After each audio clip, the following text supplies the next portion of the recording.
My brother invited us to live with him and promised that we wouldn't have to worry about paying rent or bills. I'm Maya, and I work in finance. My husband, Charlie, is a car mechanic. We live in the house where I grew up, though my parents don't live there anymore. This house is actually part of our family business, where my dad used to be the CEO. My brother was supposed to take over the company, so he studied economics in college. He even went to Oxford University to learn more about business management. After he came back to the US, he worked with our dad for several years. Eventually, our parents wanted to retire and move to a peaceful place like Aspen, Colorado, to enjoy nature. They gave the company to my brother and passed the family home down to me, their daughter, so my husband and I decided to live there. The house is in a great location, just a 5-minute walk from the train station. There are shops, hospitals, and schools nearby. This makes it easy for us to live here, even when our children grow up and move out. I'm really thankful that my parents gave us this house. We were planning to grow our family and live happily, but we never imagined that our lives would be turned upside down by such an incident. After we moved into the house, my mother-in-law started visiting a lot. Knowing my parents own a business, she often asks about their money since we got married. Maya, how much do your parents have? How much will you inherit when they pass away? She frequently asks. She talks about these things so often that I find it quite unpleasant. Not wanting to be too direct, I usually say, I'm not sure. I've never really thought about it. I already got the house, so I might not get any money.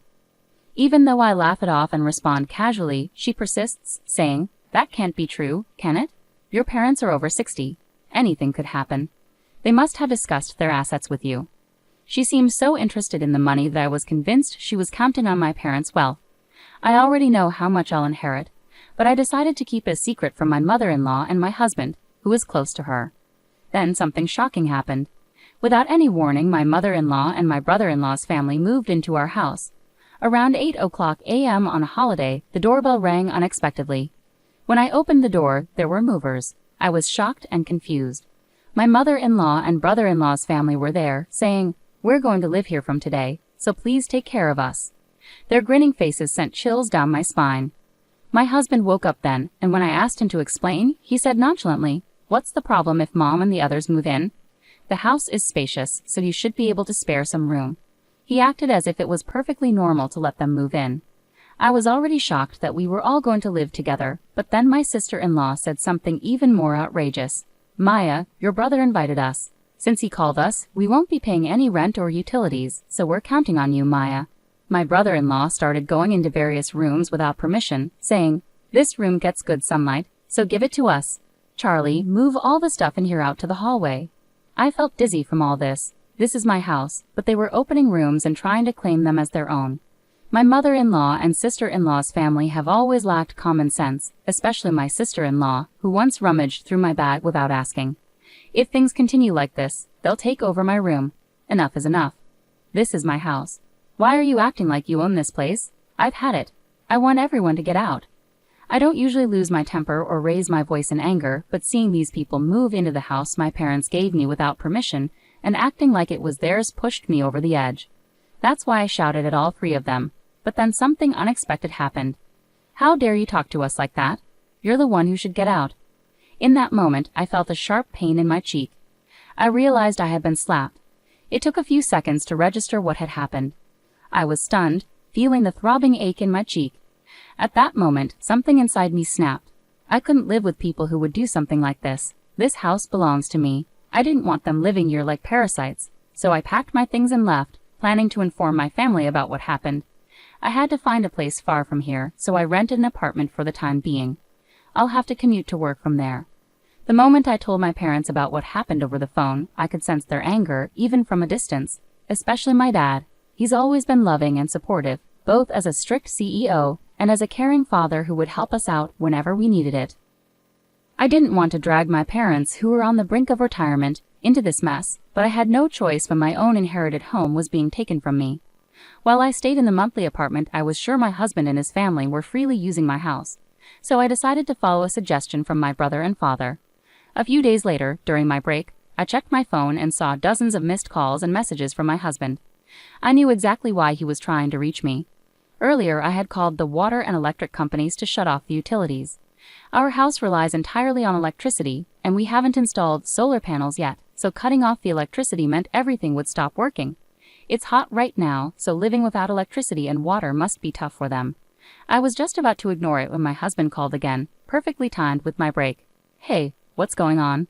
There's no electricity and the water isn't working. Did you cut off the electricity and water? My husband asked urgently over the phone. The house is mine, so now that I'm not there, I could leave the electricity and water on, right? That's why I had them cut off. If I kept them on, I'd have to pay the bills even though I'm not living there. I can't accept that, so naturally, I had them cut off.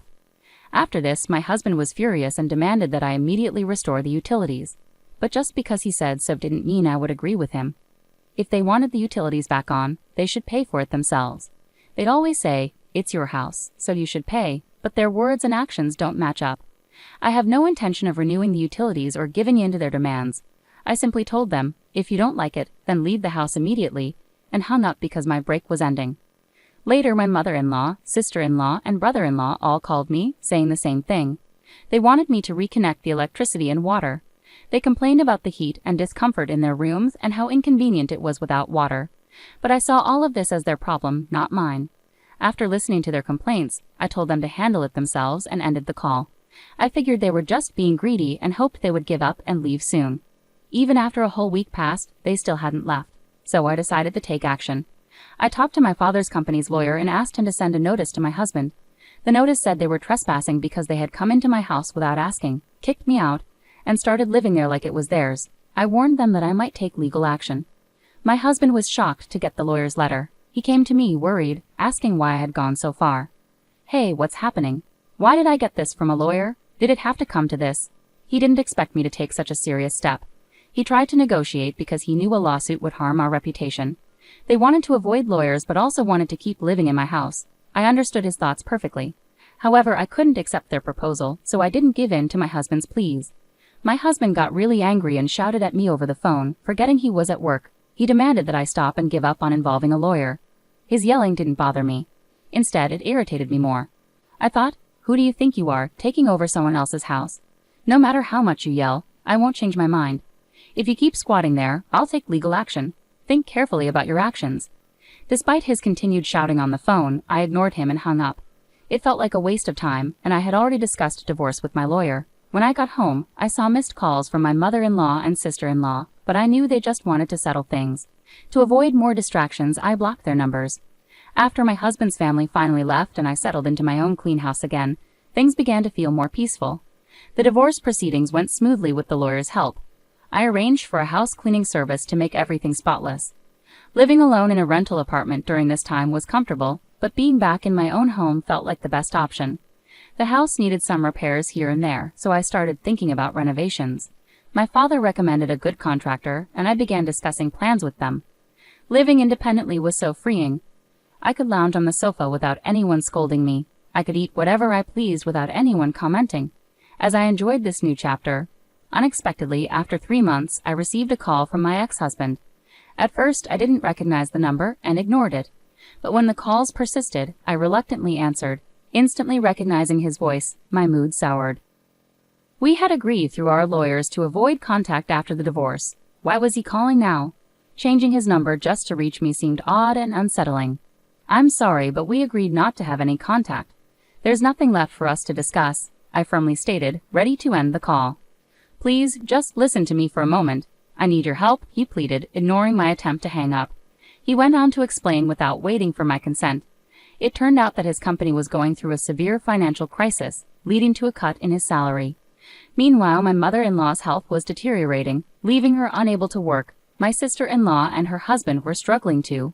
He couldn't find stable work, and she was working multiple part-time jobs to cover debts incurred by her husband.